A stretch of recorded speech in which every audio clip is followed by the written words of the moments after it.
Se comunica a la población que a partir de la fecha el país se encuentra bajo el control operacional de la Junta Militar.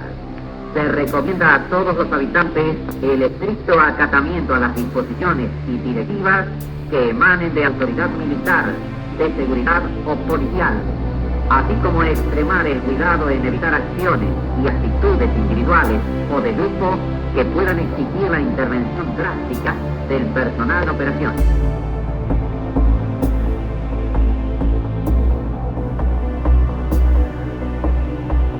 A 50 años de la última dictadura militar, entendemos que la memoria no es un archivo quieto, es una voz que vuelve, que interpela, que discute.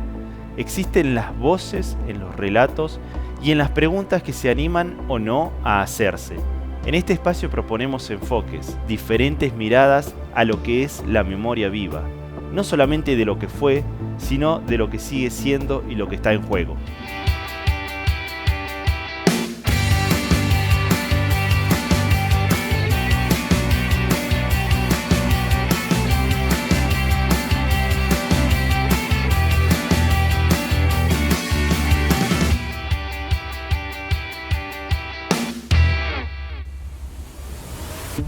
Jorge Perea es profesor de Historia, doctor en Ciencias Humanas, profesor titular en el Departamento de Historia, Facultad de Humanidades UNCA, director de proyectos sobre cultura política católica en la Catamarca del siglo XX. En sus libros y artículos se preocupa por problematizar las prácticas represivas estatales y paraestatales en la territorialidad catamarqueña. 50 años del golpe militar de 1976. Nos encontramos ahora con el docente de la Universidad Nacional de Catamarca, profesor en Historia y doctor en Ciencias Humanas, Jorge Perea. ¿Cómo le va? Bienvenido. Gracias por la invitación, Fernando. Profe, ¿qué estaba sucediendo en Argentina antes de 1976? La pregunta que en general le suelen hacer a los historiadores. Hay que pensarlo en un entramado político, social y económico que daba cuenta de una situación de crisis muy profunda que no se iniciaba en 1973, 1974, 1975, sino que hay que historizar de manera más profunda, diríamos por lo menos desde septiembre de 1955, desde mi punto de vista una fecha clave para pensar ese periodo histórico en nuestro país, que es el golpe de Estado de la Revolución Libertadora contra el gobierno de Juan Domingo Perón.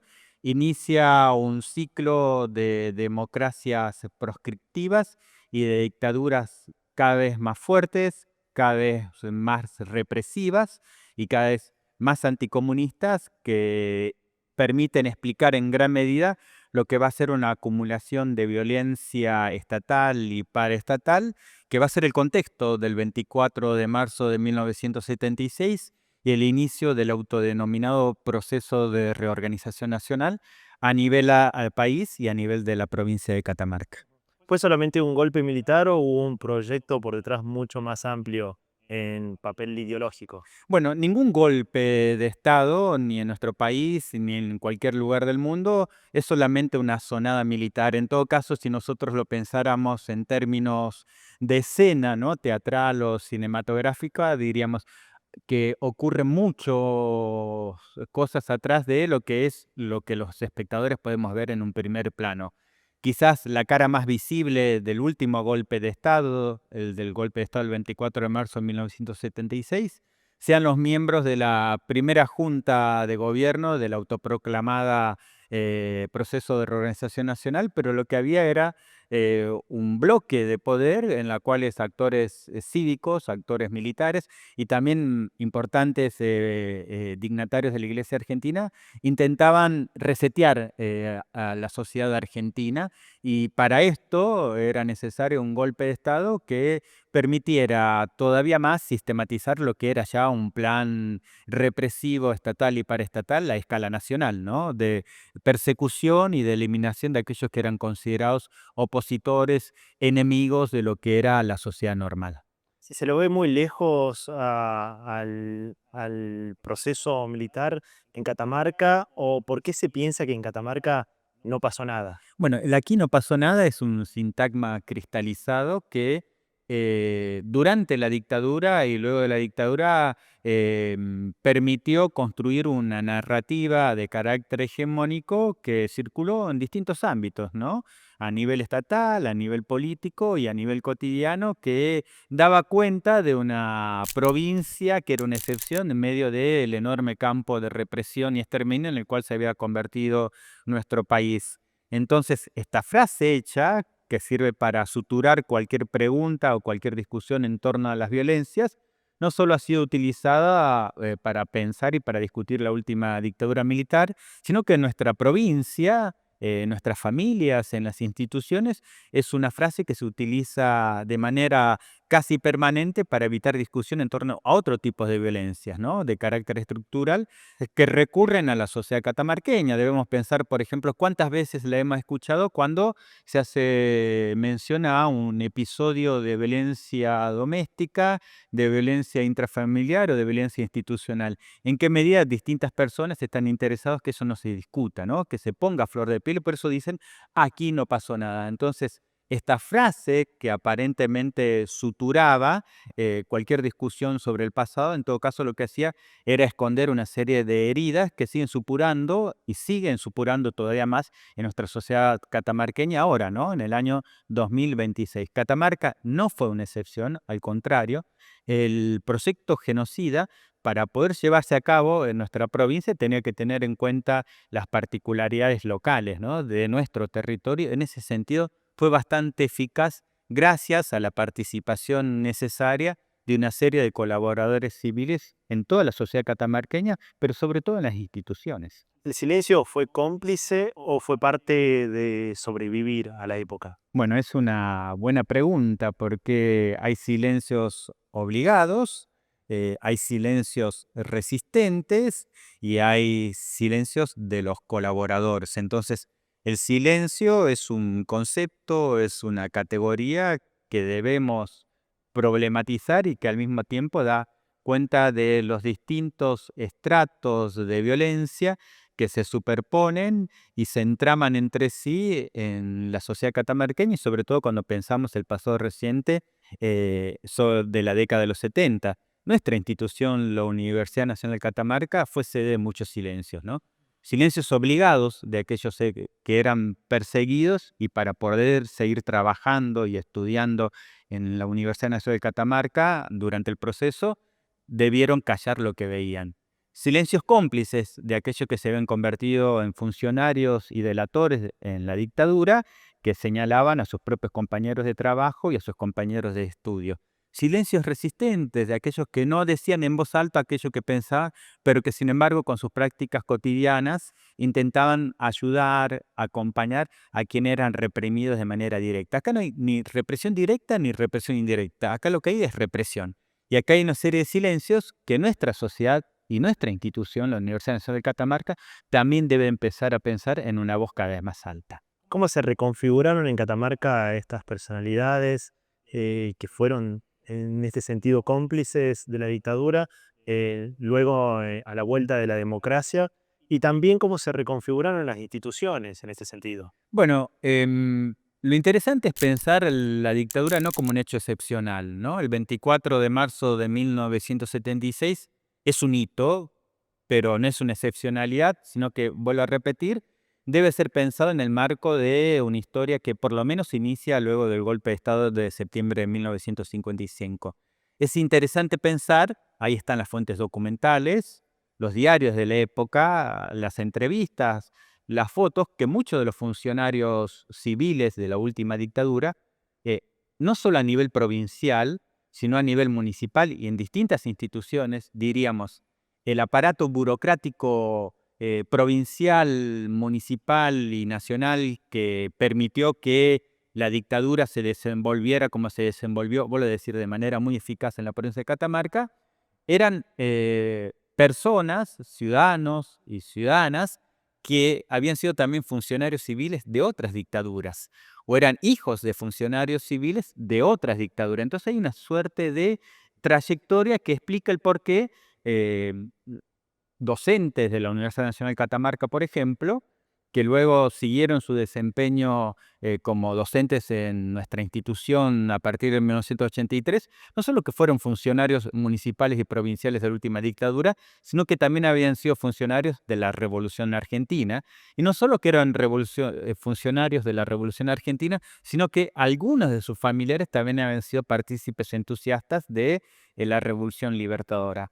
¿Por qué ocurría esto? ¿Por qué tomaban este tipo de decisiones incomprensibles para muchos y para muchas de nosotras hoy en día? Esta es una buena pregunta que no se contesta más fácilmente. Había una representación en torno a la democracia muy propia de la época, en torno a la cual había determinados actores de nuestra sociedad que no tenían derecho a participar de la vida cívica y política de nuestro país, ¿no? Y para evitar su participación, su presencia, cualquier decisión era útil y en todo caso lo que estaban haciendo era un servicio a la patria.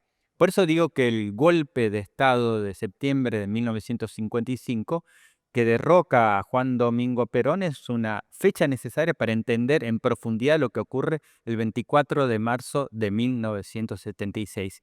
Había una serie de democracias proscriptivas que permitían la participación de todos los actores políticos menos de peronismo y del comunismo. Precisamente una cantidad importante de los desaparecidos y desaparecidas argentinas eran personas que portaban en sus identidades y en sus decisiones políticas partidarias identidades de izquierda o del peronismo. Entonces, estos actores o estos colaboradores civiles, también acá en la provincia de Catamarca, pensaban, en función de una representación de democracia restrictiva propia de la época, que cualquier cosa era necesaria para salvar a nuestro país, o del comunismo o del peronismo. ¿Cuál es el riesgo actual de hablar de memoria completa o de historia completa sin un contexto histórico? Bueno, una de las características propias de cualquier discurso o cualquier representación negacionista de un proceso genocida en nuestro país y en cualquier lugar del mundo, estamos hablando, por ejemplo, de genocidio armenio o del genocidio nazi, es pensar una memoria completa equiparando versiones, ¿no? Esta suerte de deseo por parte de los perpetradores de que su mirada o su representación de lo ocurrido tenga el mismo nivel de validez de aquellos que han sido víctimas de la represión. Este es el riesgo, ¿no? Que pensar en términos históricos un proceso siempre implica un nivel de complejidad, ¿no? Las víctimas siempre son víctimas, no hay lados para las víctimas, ¿no? O sea, hay víctimas, dicen, por ejemplo, los que plantean la verdad completa, que han sido silenciadas. Esas víctimas también deben tener voz, ¿no? Cualquier víctima de un proceso de violencia política debe ser escuchada con su grado de validez porque es su representación de lo vivido, su dolor. Ahora, la versión de los perpetradores no puede tener el mismo nivel de validez o de verdad en términos jurídicos o de términos históricos de aquellos que han sido víctimas de la represión estatal y paraestatal en nuestro país o en cualquier lugar del mundo. Es una cuestión a tener en cuenta porque de manera muy preocupante, en el marco de la agenda política y educativa del actual gobierno nacional, es este tipo de narrativas que se pretende hacer circular en el sistema educativo. Entonces lo que hay es una agenda de invisibilización, primero de las víctimas, ¿no? Y en segundo lugar, de legitimación en términos pedagógicos de la versión de los perpetradores, de los asesinos, de los genocidas, de los torturadores. Esto nos debe preocupar a todos los ciudadanos y ciudadanas argentinas porque si hay un acuerdo mínimo que hemos construido entre todas y todas en estas décadas de democracia, más allá de nuestra representación de lo que debe ser el mejor lugar para vivir políticamente, más allá de nuestra identidad en términos ideológicos, de izquierda, de centro o de derecha, de nuestra opción religiosa, de nuestra opción sexual, es que en torno a lo que es un mínimo compartido es el rechazo de todos y todas al uso de la violencia política y de la representación estatal como un modo para zanjar, para acabar con disensos y para construir de manera obligada y, por supuesto, totalmente artificial la normalización de una sociedad. ¿Cuál es la importancia de reconfigurar estos espacios de horror a espacios de memoria para la actualidad. Bueno, estamos hablando de los sitios de la memoria en la provincia de Catamarca, por ejemplo. Es una tarea que se está llevando de manera muy dinámica en los últimos años a partir de una acción conjunta entre instituciones del Estado, instituciones educativas y sobre todo las organizaciones de derechos humanos. En la ciudad de San Fernando del Valle de Catamarca, durante muchas décadas nosotros hemos recorrido espacios donde fueron torturados, encarcelados, detenidos y desaparecidos ciudadanos y ciudadanas de nuestra provincia. Y sobre eso, sobre todo las generaciones actuales, no tenían demasiadas pistas para hacerse preguntas sobre su pasado reciente. Me parece que es una tarea necesaria, sobre todo en los momentos que estamos viviendo.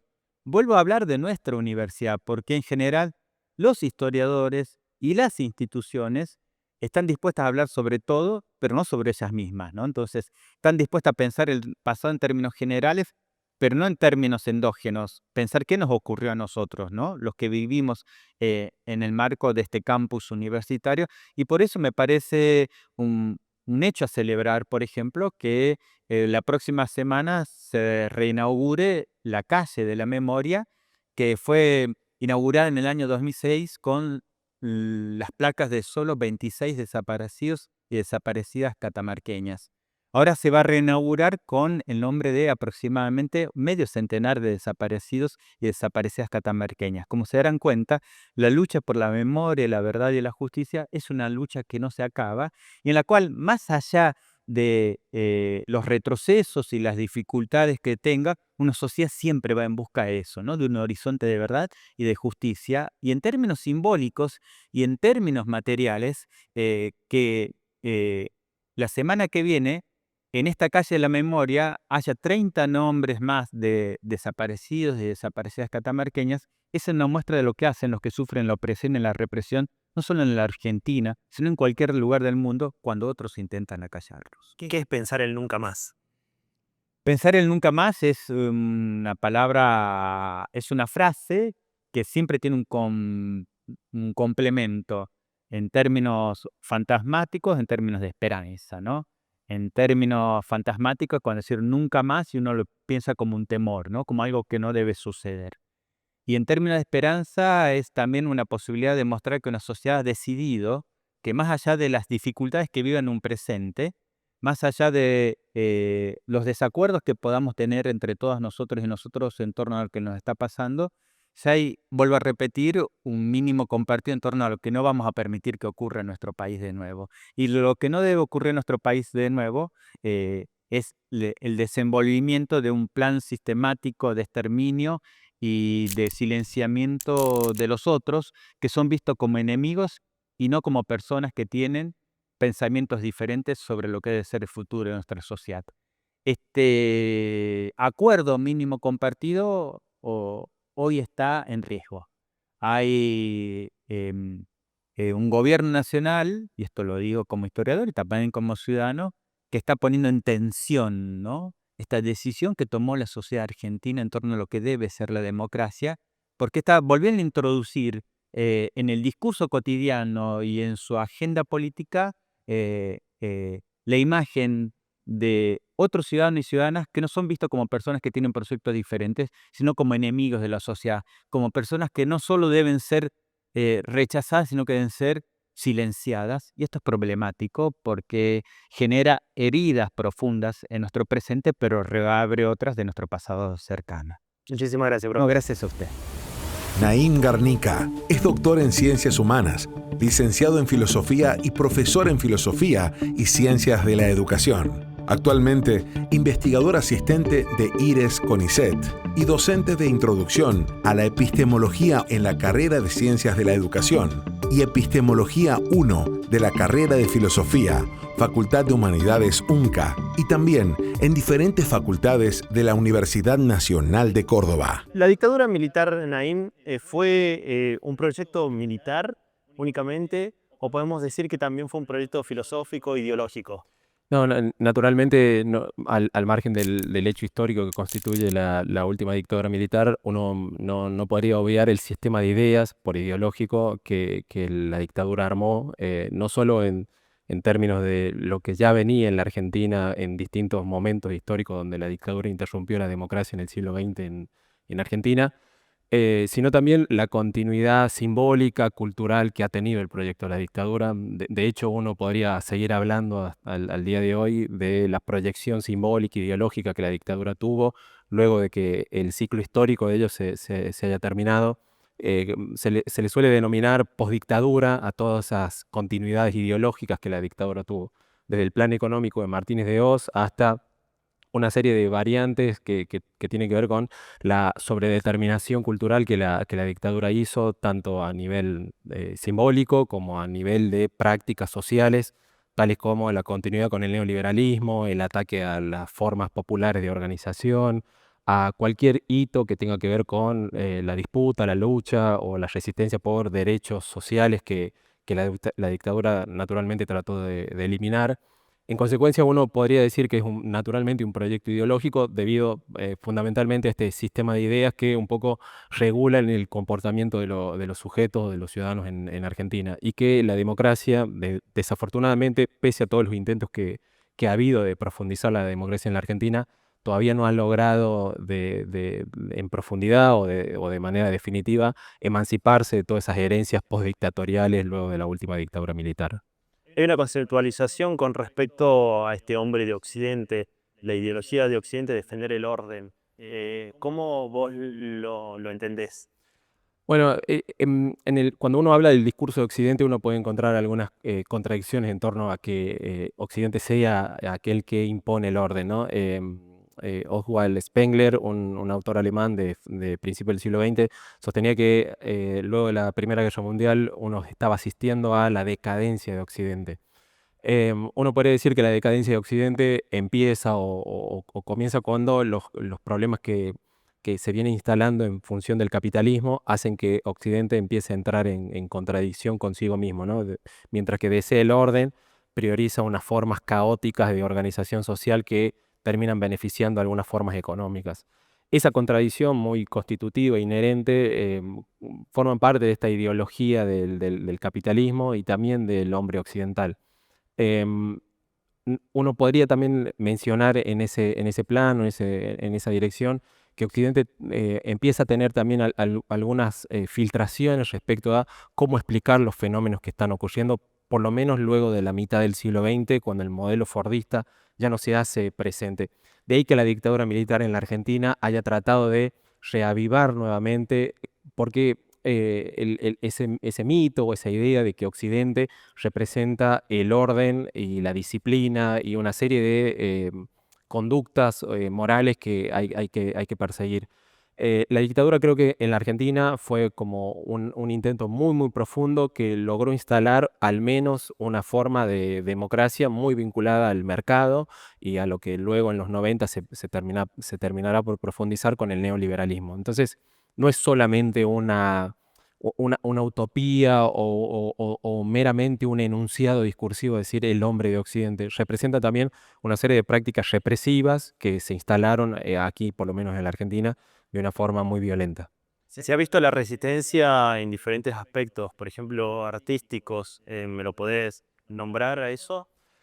Bueno, uno podría encontrar en el momento de la propia dictadura una serie de estrategias, técnicas, estéticas que permitieron superar todas las barreras de control, de orden y de rigor que tenía la propia dictadura. Uno podría ver en el rock nacional una serie de estrategias que estaban vinculadas metafóricamente a tratar de despertar, sobre todo en los jóvenes de aquella época, la conciencia de que la dictadura nos estaba conduciendo no solo a ese lugar violento, que buena parte de la sociedad terminó sintiendo o enunciando, señalando, que no veía, ¿no?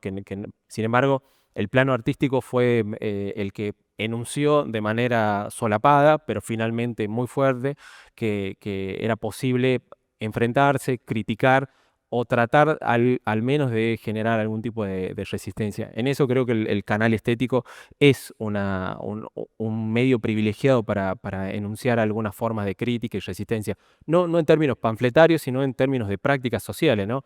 El rock nacional fue un ejemplo de eso. El cine argentino sigue siendo hoy un ejemplo de eso, debido a que a través del cine uno puede volver a esa memoria colectiva en distintos planos respecto de lo que pasó en la última dictadura militar, con lo cual la dimensión artística parece ser fundamental en la Argentina, no solo para la memoria colectiva de los pueblos, sino también para poder enunciar y a través de ahí vehiculizar una crítica más radical que la que uno podría hacer en otros planos, como no sé, el jurídico o el propiamente filosófico.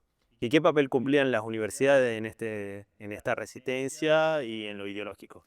Bueno, queda claro luego de los documentos ya en democracia que las universidades fueron los focos a donde la dictadura más atacó violentamente debido a que, bueno, las universidades públicas en general en la Argentina, la tradición universitaria ha sido muy crítica del orden establecido, de lo dado, de lo naturalizado, ¿no? Porque en las universidades públicas logramos construir un sentido que va más allá del sentido netamente común, que tiene que ver con estrategias de formación intelectual que nos permiten a nosotros mirar la realidad de otro modo, ¿no? De poder develar aquellos mecanismos que suelen ser bastante opresivos. Esto es finalmente lo que decíamos al inicio, develar los mecanismos ideológicos que terminan encubriendo que el rey finalmente está desnudo, ¿no? Que es lo que pasa un poco en las universidades públicas que eran bastante más combativas, La Plata, Tucumán, la Universidad Nacional de Buenos Aires, etcétera, etcétera, a donde los focos donde la violencia de la dictadura también ocurrió. No podemos obviar que nuestra universidad también fue foco de eso.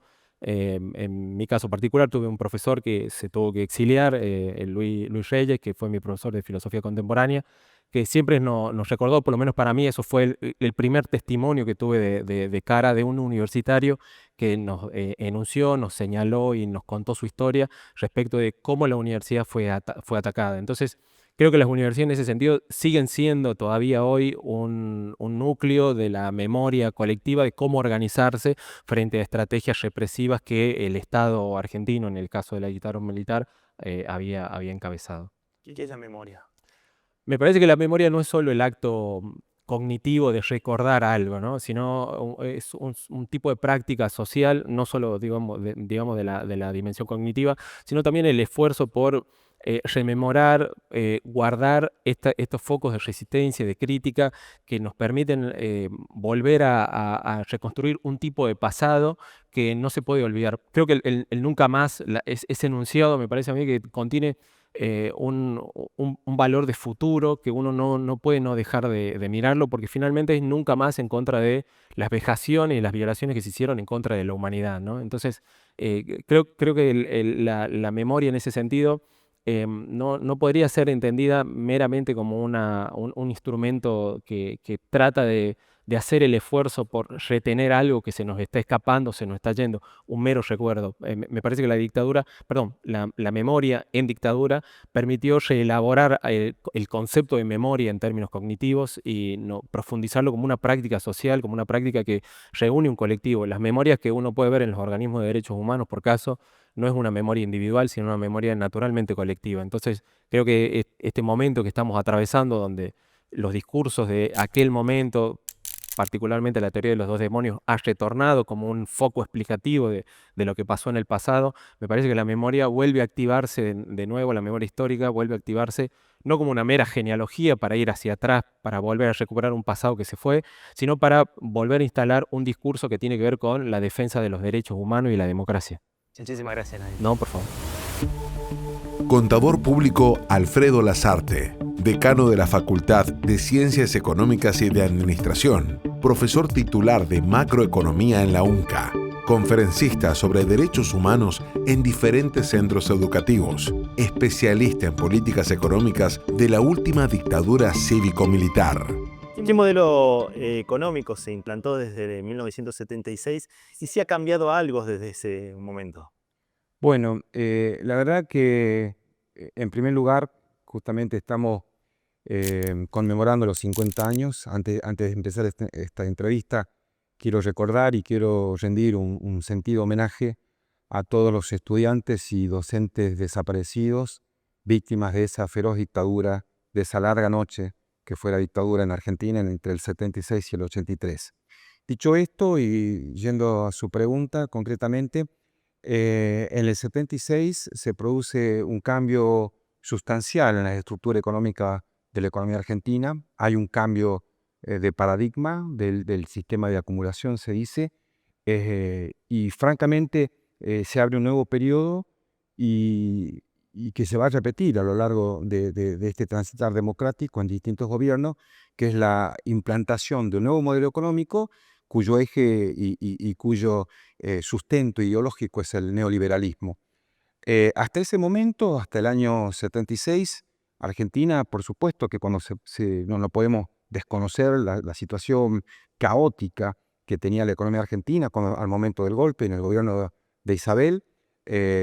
Por supuesto tampoco podemos desconocer el contexto político difícil, las guerrillas, la violencia armada, etc. Pero en rigor, ya con Isabel Martínez de Oz hay un primer ensayo neoliberal que es conocido como el Rodrigazo. Celestino Rodrigo es el ministro de Economía y que tenía un asesor que después va a aparecer en Democracia, Ricardo Sin, que hacen un primer ensayo neoliberal y derrocada ya la presidenta constitucional María Isabel Martínez de Perón, los militares, a través de un hombre que va a ser clave, que es Martínez de Oz, definen un nuevo modelo. Ese modelo viene a romper lo que hasta ese entonces había sido Argentina. Porque si bien la situación era caótica, había, miren, los mismos problemas que hay hoy. Había una inflación casi desbordada, casi al borde de una hiperinflación, anualizada, esto lo dice Aldo Ferrer, era 1000%, prácticamente sin reservas internacionales, con un déficit fiscal del 13%. Esa era la situación, digamos, que Ferrer también lo dice, no dejaba de ser, si bien grave, pero superficial. Lo que quería decir que las estructuras productivas estaban intactas. Entonces, sobre esa realidad, sobre ese dato objetivo, Martínez de Oz, de él vamos a hablar en todo tiempo, porque es el hombre clave, es la figura clave de este cambio de paradigma. Lo que hace es una interpretación sesgada y aprovecha en el momento para implantar un modelo que está pensado desde hace mucho tiempo. Acá va mutando, pero en definitiva lo que primero se conocía como oligarquía, después son los grupos de poder, hoy se dicen los círculos rojos, siempre han actuado. Y están siempre pensando cuándo es el momento oportuno de implantar un modelo que les beneficie a las élites y que vayan en detrimento, en este caso de esa Argentina pujante, porque hasta un par de años antes del golpe, digamos hasta el 74, Argentina era por lejos el país con más desarrollo en Latinoamérica, con más proyección, el que tenía las más vastas clases medias, la clase media más educada, que tenía, era de los países emergentes. Todos los países desarrollados apostaban a que Argentina iba a ser la gran sorpresa y el gran país emergente, porque tenía todas las condiciones. Argentina tenía todos los recursos humanos, tenía una alta sofisticación en el sistema científico y tecnológico, exportábamos a Latinoamérica, ni que hablar de nuestros hermanos peruanos, chilenos, ni siquiera Brasil. Teníamos un nivel de desarrollo incipiente muy promisorio. Todo ese estado de bienestar era, bueno, esto se sabe, nuestros hermanos bolivianos, peruanos venían a formarse a Argentina. El desarrollo inclusive cultural que tenía nuestro país era motivo de admiración en toda Latinoamérica, ¿no? Me hago una pequeña digresión. El enorme escritor mexicano Carlos Fuentes dice: yo vengo a Buenos Aires porque es la ciudad más culta de Latinoamérica. Bueno, eso era Argentina. Con los problemas de siempre, es inherente al ser argentino, la conflictividad, los problemas recurrentes, pero aún en ese, si quieren llamarle caos económico, Argentina era un país donde se podía vivir. Había 2% de desocupación, que en términos técnicos eso es pleno empleo, y francamente había un estado de bienestar. Con el cambio de paradigma, la situación cambia radicalmente. Era hasta ese momento un país con sesgo industrialista, desarrollista, y pasamos a un modelo neoliberal, pero no solamente ya podemos discutir las consecuencias de un modelo neoliberal en cualquier país del mundo, pero además de eso, tienen muy claro lo que vienen a hacer. Martínez de Oz no es un improvisado. Se había tenido experiencia de gestión menores, pero hay Rogelio García Lupo dice algo. En el año 68 hay un libro de Rogelio, del gran periodista argentino Rogelio García Lupo, dice: la oligarquía prepara full time a quién va a ser la persona que va a conducir los destinos económicos de este país cuando ellos lo consideren conveniente. Es el estanciero José Alfredo Martínez de Hoz, nieto del fundador de la Sociedad Rural.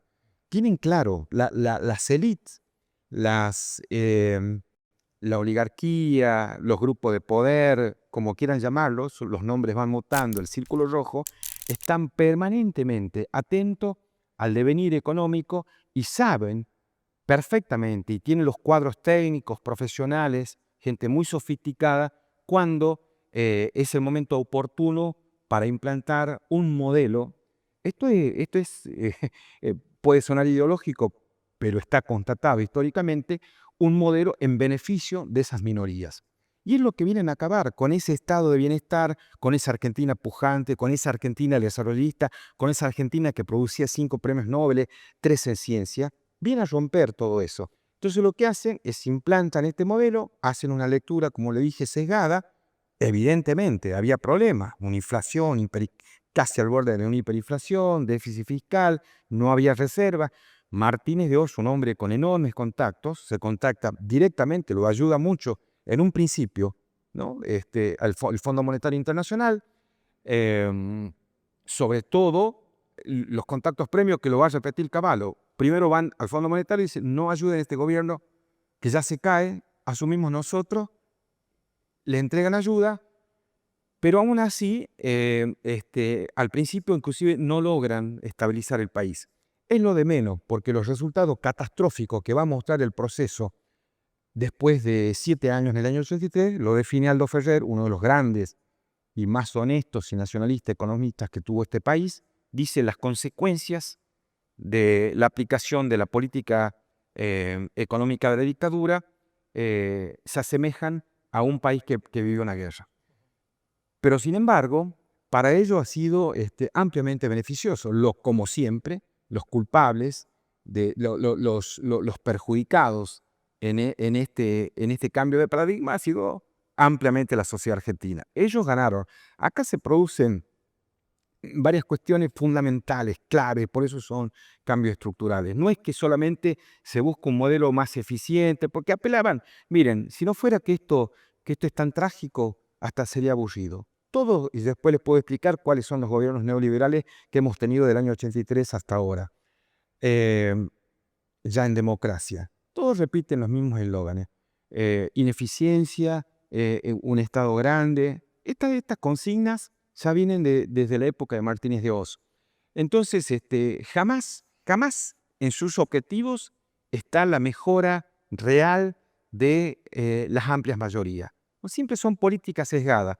En este caso, hay hechos muy sustantivos que van a afectar y que van a condicionar hasta estos días. En primer lugar, tengo que decir que para lograr esto, lo que hay que hacer, se dice muchas veces que hay una complicidad militar-civil. En realidad, los ideólogos del plan económico, los ideólogos de qué se hace con la economía del país son civiles, básicamente. Martínez de Hoz, un abogado que venía del Consejo Empresario, de la Sociedad Rural, y todos sus asesores. Ricardo Zinn, que va a aparecer después en la época de Cavallo, Walter Klein, los hermanos Aleman, son toda gente del sector empresario que tienen claro, permítame la expresión, el trabajo sucio lo hacen los militares. ¿Qué necesitan ellos? Que se hallan el camino. Para eso ejecutan el plan más terrorífico que ha tenido nuestra historia, que es la desaparición de, básicamente, si uno ve las estadísticas de los desaparecidos, son mayoritariamente obreros y estudiantes, la clase pensante, ¿no? Hay un testimonio por ahí que pone en evidencia lo que pensaban. Lo entrevistan a un alto funcionario de los militares y dicen: bueno, el problema es de los jóvenes que piensan mucho, los jóvenes universitarios, cuando justamente lo que hay que alentar es el pensamiento, y sobre todo el pensamiento crítico. La represión fue funcional al modelo económico. No, es que yo tengo, esto es interpretación mía, Yo creo que en rigor esto se gesta, sería muy largo de explicar porque hay un contexto internacional, los golpes de Estado son simultáneos, primero en Chile, después Argentina, Paraguay, toda Latinoamérica, ¿no? El Plan Cóndor. Pero básicamente, en definitiva, todo eso que se hace, esa masacre, ese genocidio, esa cosa tremenda, esa herida enorme que tiene nuestro país, haber matado a 30.000 jóvenes, bueno, todo eso que se hace es limpiar el camino para lo que se llama, esto lo dice Jorge Schwarzer, otro de los grandes economistas, la implantación de un nuevo modelo económico. Ese modelo económico era incompatible con sectores, con fuertes sectores sindicales, con una sociedad que resiste. Entonces tienen que hacer, ¿qué hacen? Los ideólogos que nunca han sido juzgados, Martínez de O muy poco han sido al final juzgados, no, digamos, acá la cúpula, gran mérito de ese enorme presidente que fue Raúl Alfonsín, enjuiciar a la Junta, único país en el mundo más importante que Nuremberg, porque esto lo hizo cuando Alfonsín lo hizo cuando los militares tenían poder todavía. Perdón la digresión. Pero a lo que voy, a lo que decía, que el poder económico siempre permanece al costado. Entonces, para la implantación de este modelo necesitaban que los militares hicieran el trabajo sucio. Lo hacen, de hecho, por supuesto que la crueldad no los exime, ¿no? Pero el poder económico, en definitiva, es el que manda. Allanan el camino. ¿Quiénes son las primeras víctimas o las grandes víctimas? Son los sectores sindicales, los estudiantes, los jóvenes, los que ofrecían cierta resistencia, los intelectuales. Por eso a los que no los matan, los meten presos, los desaparecen o los mandan al exilio. Entonces necesitaban, lo que hacen, liquidan, hay una palabra clave acá, que es el disciplinamiento social. Entonces limpian a todos, por supuesto, una sociedad atemorizada. Era de todos los días, desaparecen uno, matan a otro, etc. Cuando hacen todo ese trabajo, Martínez Hidalgo tenía una obsesión con la cuestión sindical. Decía que el gran problema era la cuestión sindical en este país. Entonces había que romper, digamos, los nudos gordianos donde ellos podían creer que había resistencia. Desaparecidos, muertos, la sociedad disciplinada, avanzan con este programa. ¿Cómo golpeó en la industria este proyecto de Martínez de O? Bueno, fue clave. ¿Lineamiento mundial o fue pensado? No, es claramente en la época de Martínez de O comienza una libre, indiscriminada apertura a las importaciones que va a terminar fundiendo a todas las industrias. Los viajes, se va a repetir en este gobierno, se va a repetir en el gobierno de Macri, con un dólar muy barato, vamos a alentar la fiesta, los viajes al exterior, la apertura de importaciones, mientras la industria va desapareciendo. Una de las grandes consecuencias de este modelo ha sido justamente desaparecer la incipiente y la pujante, el incipiente desarrollo industrial y la pujante industria que tenía hasta ese momento Argentina. Y eso es uno de los grandes también legados perniciosos para nuestra economía, es la preeminencia de lo financiero. Está bien, el mundo está globalizado, es un contexto muy complejo, las relaciones comerciales, las relaciones financieras que existen hoy, pero allí se produce ese cambio, ahí se abandona deliberadamente el desarrollo industrial argentino y se pasa para lo financiero. Pero obviamente, ¿quién podía hacer una inversión con todo eso lo que significa en una industria si había tasas siderales en lo que se llama, en esa especulación financiera que le decía, para no entrar en detalles, con la tablita de Martínez de O, con el dólar sobrevaluado? Bueno, los grandes actores del mercado saben perfectamente cómo especular y también saben cómo esto termina. Eso no puede sostenerse en el tiempo. Un dólar chato y la especulación, el carry trade o bicicleta financiera es algo que persiste en estos días. Lo habrán escuchado con el Sturzenegger en la época de Macri y ahora mismo en Argentina. Así que bueno, esa es una de las graves consecuencias, ¿no?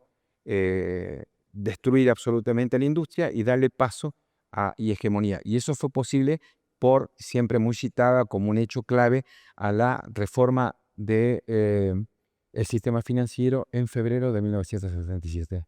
Alfonsín que lo reivindico porque lo tengo bien estudiado a su gobierno y sobre todo a la política económica de su gobierno. Alfonsín, lo que le pasa es le hacen un golpe de mercado. ¿Qué hacen estos sectores de poder?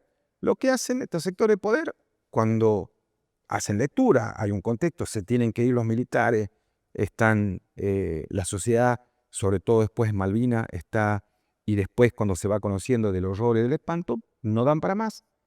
¿Qué hacen los sectores de poder, que siempre son los que mandan? Es lo que se llama el interregno democrático. Está bien, permitamos ahora a un socialdemócrata que nos gobierne y veamos qué pasa. Cuando Alfonsín comienza a tomar medidas claramente en contra de estos grupos económicos, si ustedes van a los libros, van a recordar que entra en conversaciones en el Club de la Deuda Externa, en ese momento con Alan García de Perú. Es un gobierno progresista que entra a cuestionar la legitimidad de la deuda, por supuesto, luchando contra poderes enormes, contra la sociedad rural, contra los grupos mediáticos incipientes. Le doy un solo dato.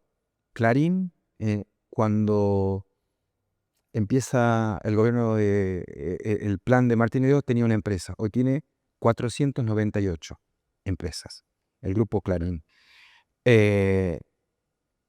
Entonces, Alfonsín le hacen un golpe de mercado.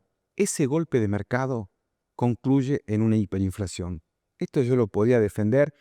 El pobre Alfonsín, el honesto presidente argentino, se tuvo que ir 6 meses antes porque le hicieron un golpe de mercado. Los mismos actores civiles de los poderes económicos que intervinieron en el gobierno de Martínez de Oz son los que van a hacer.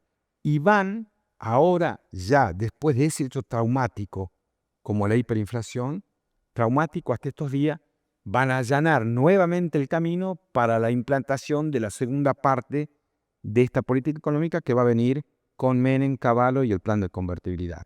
Así funciona lamentablemente este país. Y un dato más.